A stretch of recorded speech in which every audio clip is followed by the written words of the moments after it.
I was dressed as a police officer, a sexy police officer, with a bed sheet over my head. I was going as an undercover cop to the senior kids' Halloween party as a junior in high school. I felt pretty cool, even though I wasn't. I wasn't technically invited. Helga, the German foreign exchange student, was, and she needed a ride and a costume, so I just took the opportunity and went with it. And that's where I saw him across the living room. His costume was a Navy man uniform. It turns out it wasn't a costume at all.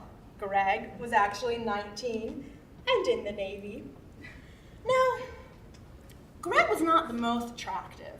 He wasn't ugly, and he wasn't exactly the brightest either, but not stupid. He was just Greg. I think I was just attracted to the uniform. Because of that stuff between the boys and the girls and the movies and the books and all that romance, I wanted that. But I was just an awkward 17-year-old girl who had never been on the dates before and only ever kissed Jacob Sokolin playing Spin the Bottle at a bar mitzvah, and it doesn't really count because it was just a peck and it was Jacob Sokolin. Now Greg and I talked for a total of 10 minutes and exchanged numbers. I guess you could say we hit it off. I don't really know what hitting it off was, so. I wish I could say that Greg texted me, or Greg wrote me love letters and poems and stuff, like they should. But he texted me a total of 3 times. 1, sup. 2, how's your day? And 3, good job at swim practice, babe. Whoa. How did he know how I did at swim practice? He wasn't there. And babe? Didn't we just skip a bunch of steps to get to babe? I don't really know how this works, so I just went with it. Now on Saturday, 7 days into this relationship, Greg texted me again. Movies later? Question mark? Yes, smiley face.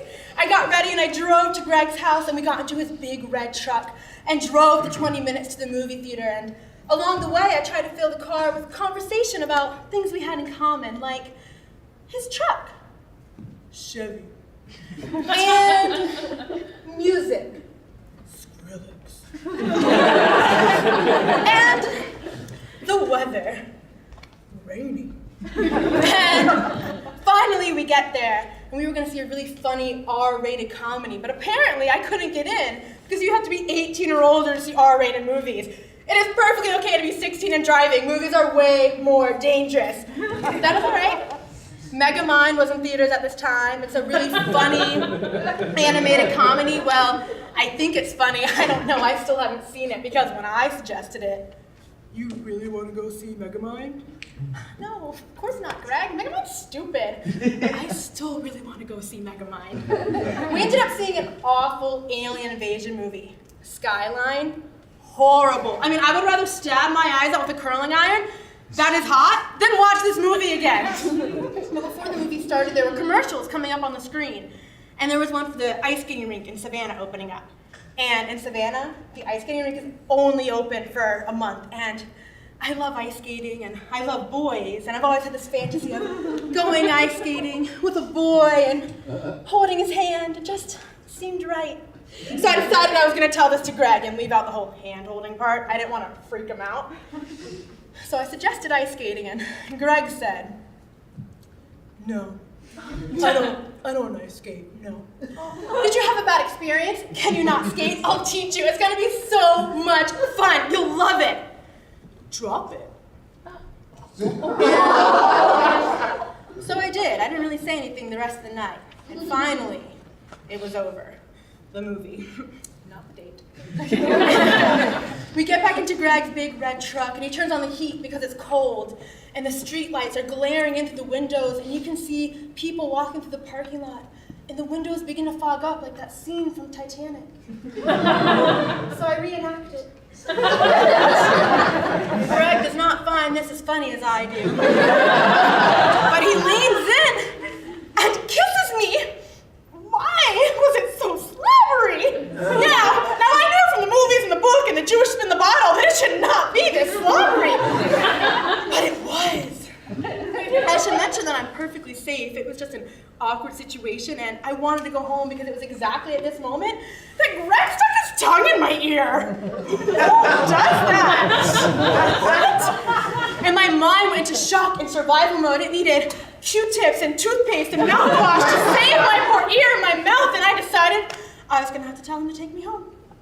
Hey, Nick, you think you could, And Greg asked me why I called him Nick, and I didn't know. It appears I called him the wrong name, and I didn't want him to keep asking. I didn't want him to leave me here, and I thought maybe if I kissed him a second time, it would be better.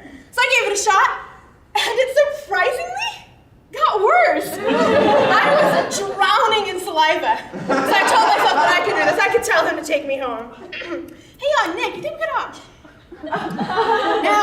Now that time I noticed that in the span of 30 seconds, I managed to call Greg Nick not once, but twice.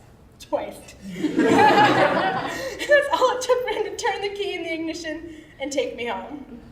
A few years later, I was on Tinder, a dating app for you older folk. Greg popped up, and he's still not the most attractive or the brightest, and he still says, so. He's the same, but I'm not.